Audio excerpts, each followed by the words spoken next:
Goeiemorgen, dit is donderdagoggend 30 April 2026, die einde van nog 'n maand. Dit lyk my hoe ouer ek word, hoe vinniger gaan die maande verby. Maar 'n goeiemorgen ook aan elkeen van julle. En vanoggend wil ek gou met julle 'n bietjie gesels rondom die skielike en onverwagse besoek van die Britse koning Charles. Nou, almal onthou hom nog as Prins Charles, maar hy is nou die koning geword en dit was nou sy eerste besoek aan die Verenigde State van Amerika as die koning van Brittanje. Maar dit is nogal snaaks dat hy juis nou gekies het om Amerika te besoek.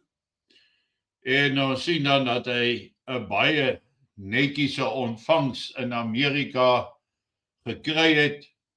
Ons kan ook sien dat hy word as die voormalige koloniale heerser ontvang. Baie Britse vlae, rooi tapuit, die werke is daar uitgestal en dan natuurlik ook is die gesamentlike foto wat geneem is, wat wys Donald Trump en sy vrou en koning en koningin van Engeland daar langs mekaar.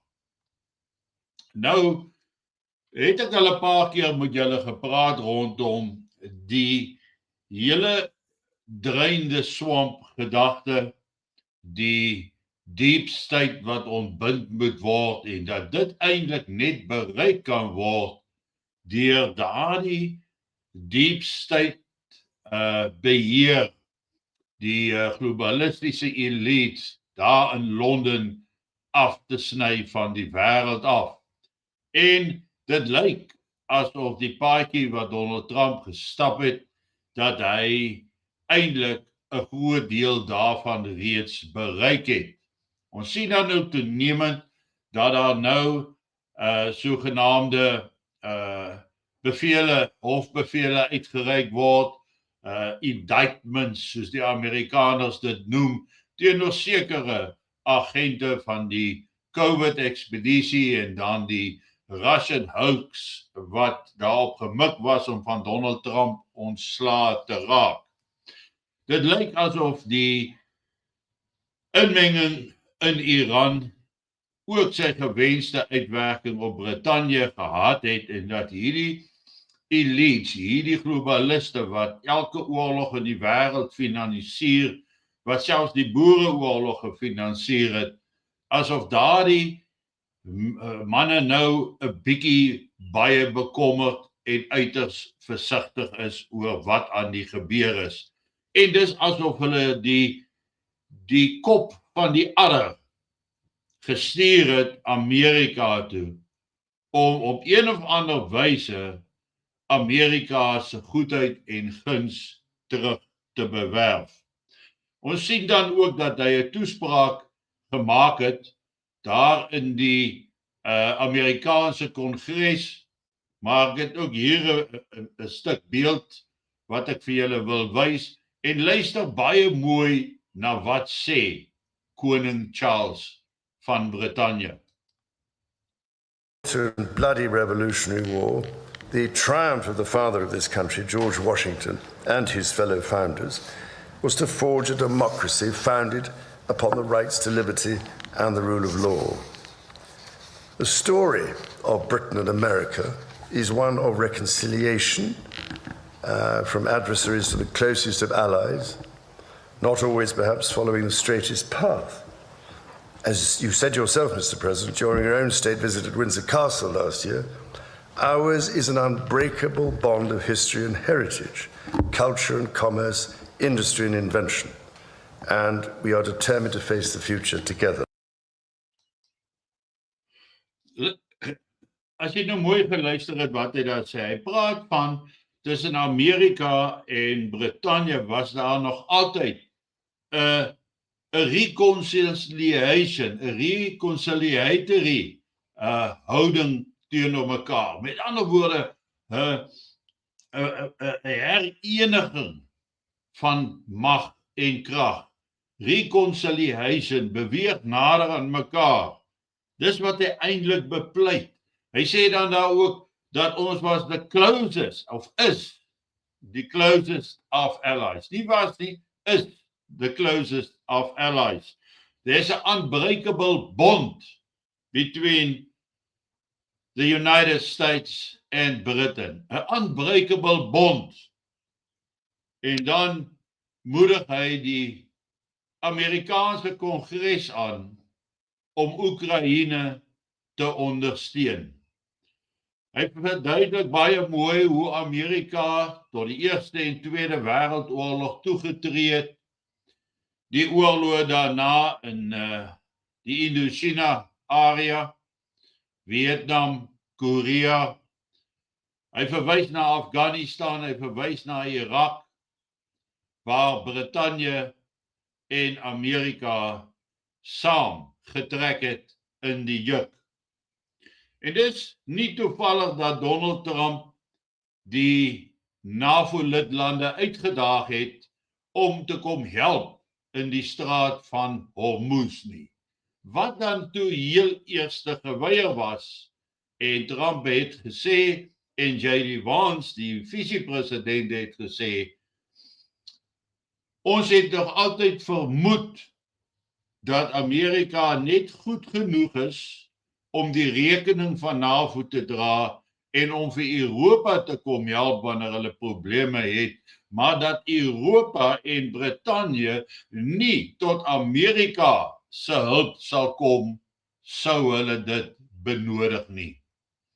En ek dink dat Trump het hulle in 'n baie goeie lokval gelei deur hulle te sê, maar dit is julle olie wat van die Midde-Ooste afkom. Kom help om die straat van Hormuz oop te maak. En Keir Starmer het aanvanklik geweier en later het hy toestemming gegee vir een oorlogskip om dan na die Middellandse See te vaar. Dieselfde met Frankryk, dit was alles so gebeur in retrospect van die aanvanklike versoek tot hulp. Ek dink nie dat enige van daai lande sou enigstens 'n verskil kon maak aan die uitslag van die straat van Hormuz nie, wat natuurlik nog steeds gesluit is.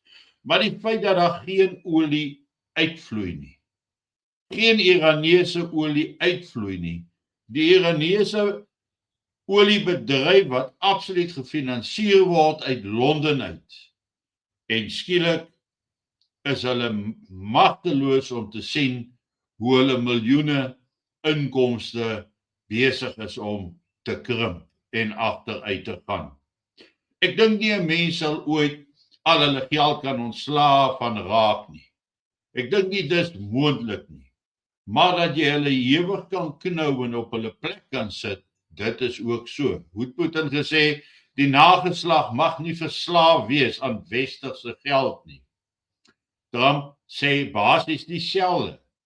Ons kan nie toelaat dat ons lande geregeer en gereël word deur geldmagte nie. En dan sê Amerika eerste, dis die inwoners van Amerika vir wie dit absoluut die belangrikste is. En hier sê hy dan ook, during his speech to the United States Congress, King Charles III called for unyielding resolve in supporting Ukraine. He recalled how the world united after 9/11, invoking NATO's Article 5 for the first time. The same level of unity is now required for Ukraine. Nou, ons het nou al gesien dat Amerika oor die afgelope klompie maande wegbeweeg het van hulle ondersteuning in Oekraïne af en NAVO besef, hulle kan nie die stryd teen Rusland in Oekraïne voortsit sonder die hulp van Amerika nie. So hierdie besoek van koning Charles was 'n poging om Amerika se goedheid en guns te herverkry, om hulle in te trek, aan te moedig om betrokke te bly en basies in die proses dus ook die slawe van die stelsel te bly. So ek verwag nie dat Amerika gaan terugkeer na die slagveld van Oekraïne nie, het sy die groot somme geld of dan wapentuig wat net eenvoudig geskenk is in die biljoene deur sy voorganger Biden, die Biden regering. Ons sien egter dat die Britte en die Britse globalistiese elite, want ek sê Britte, dis nasies of mense van nasies oor die hele wêreld wat hierdie geldmonopolie vorm, maar hulle hoofkantoor is saamgetrek in Londen. En dis hoekom ek praat van hierdie Londense heerskappy.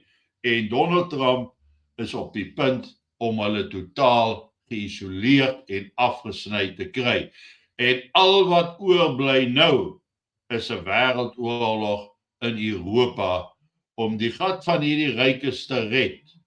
Want oorloë benodig finansiering, benodig geld. En die rede hoekom koning Charles III van Brittanje die Amerika nou besoek het, gaan suiwer daaroor. Dink mooi daaroor. Geniet vanoggend jou kondensmelk koffie en ja, ek is dan môreoggend weer terug by julle. Mooi loop, lekker dag.